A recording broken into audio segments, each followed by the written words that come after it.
Hi, my name is Christina. I'm 29 years old and I have inflammatory breast cancer. I was diagnosed in May of 2012 after going to the doctor for 3 months and trying to figure out why my left arm was so swollen.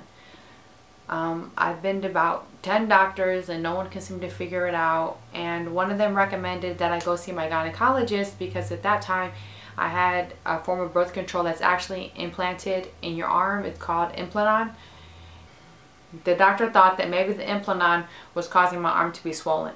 Well, when I went to see my gynecologist about the birth control, the doctor didn't seem to think that the birth control what was causing my arm to be swollen, but she also noticed that I hadn't been in for my well woman exam in over 3 years.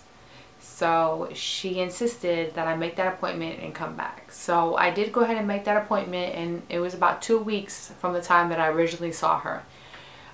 She did most of the exam, and then when it came to doing the breast exam, she noticed that my left breast was swollen. And she asked me, she noticed that my left breast was swollen. And she asked me if my breast was swollen first or my arm was swollen. And I told her no, my arm was swollen first, and whatever is going on with my breast whatever is going on with my breast is being caused by whatever was going on with my arm. And so she didn't seem to think that. She said, no, whatever's going on with your breast is what's causing your arm to be swollen. She was like, I need to send you for a mammogram and ultrasound.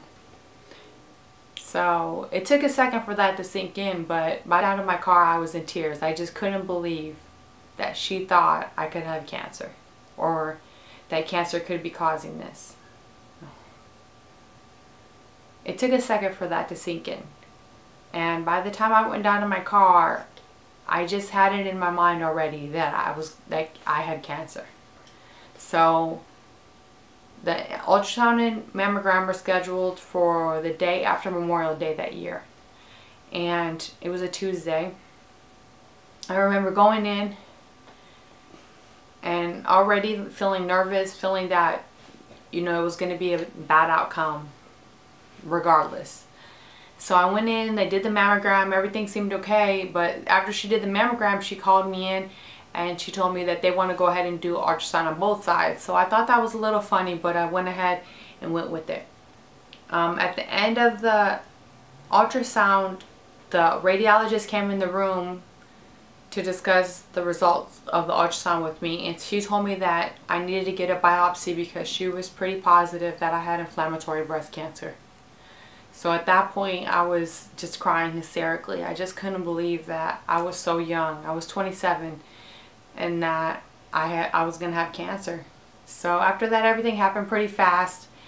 I had the biopsy done, and then next thing you know, I was at an oncologist's office in the inflammatory breast cancer clinic in MD Anderson.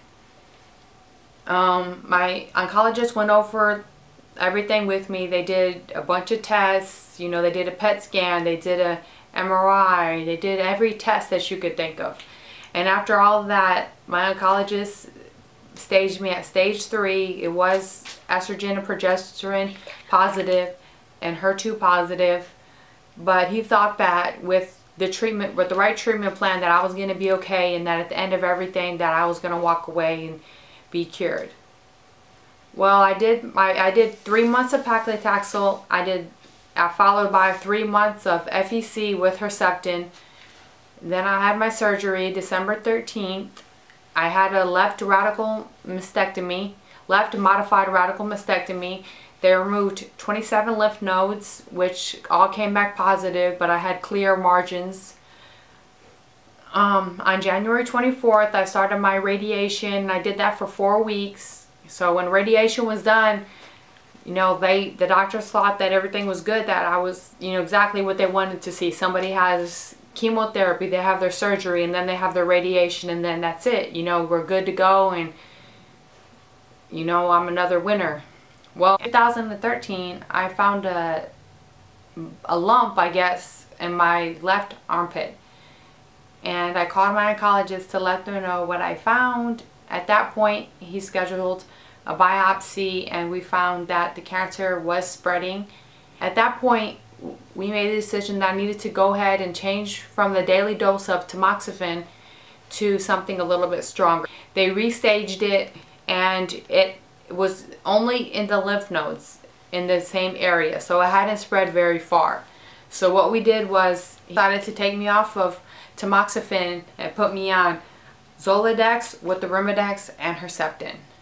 About a month after that, the cancer was still spreading and growing, and we decided yet again that I needed to have something a little bit stronger, but not much stronger. So we did the TDM1, which is kind of like Herceptin, but just a little bit stronger and more effective. After being on the TDM1 for about 3 months, I noticed that it wasn't working. The cancer was still spreading, and we needed to change the treatment again.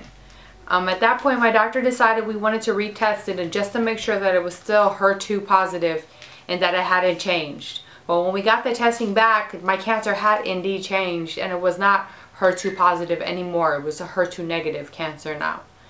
I went on a clinical trial for datinib, I can't really remember the name. It was a pill that I took every day, Monday through Friday, and I had the weekends off. That pill was the worst thing I've ever taken. It made me feel so sick. I had every side effect. It was just horrible. After about 2 months on that, my cancer wasn't getting any better. Nothing was clearing up, and we decided yet again to change it. In January, we changed it to Eribulin, and Eribulin worked really well from January all the way to April. But in April, I noticed that my right breast was having some changes and the cancer was spreading, and that's what brought me to where I'm at now. Right now, I'm on ixabetalone, something like that. I don't know. Ixabepitone, ixabetatone. That's what I'm on now. I've just had my second treatment yesterday, and I have to say it seems to be working. I don't feel too bad. I mean, you know, you feel a little nauseous. I have headaches in the morning, but other than that, you know, I'm feeling pretty good. So that's where I'm at now. I have stage 4 inflammatory breast cancer. I'm just being a mom and trying to get healthy at the same time. But, you know, I know, like, along this journey, you know, the first time I had chemotherapy and I lost my hair, I just rocked the bald head and I felt good. Didn't really feel I needed to wear a wig, that I just not have any hair and just feel good, and I did that. And then the second time around, you know, my hair grew back a little bit, and then the second time around, when I knew I was going to lose my hair, I just decided that I wanted to have a wig, and that, you know, I just wanted to just feel like any other person when I go to parent-teacher meetings or when I go to the grocery store or whatever it is. You know, I just want to be like every other mom and every other girl that's in there. So I bought a wig, and that's what I have on now. So a lot of people tell me it looks very natural. And, you know, I wear a lot of makeup so that, you know, my skin doesn't look pale, it doesn't look red, I don't look tired, you can't see the bags, which, I mean, they still show through, and, you know, I don't look great, but I feel a whole lot better than when I was just pale and I looked sick. And, you know, I wake up and I put my makeup on and I fix my hair and I feel good about myself. You know, I look in the mirror and I don't feel sick, you know, and when people look at me, I don't look sick. I just look like a regular girl. So I just want to help other people maybe don't feel good about themselves, or that have cancer, or maybe just have something else about themselves.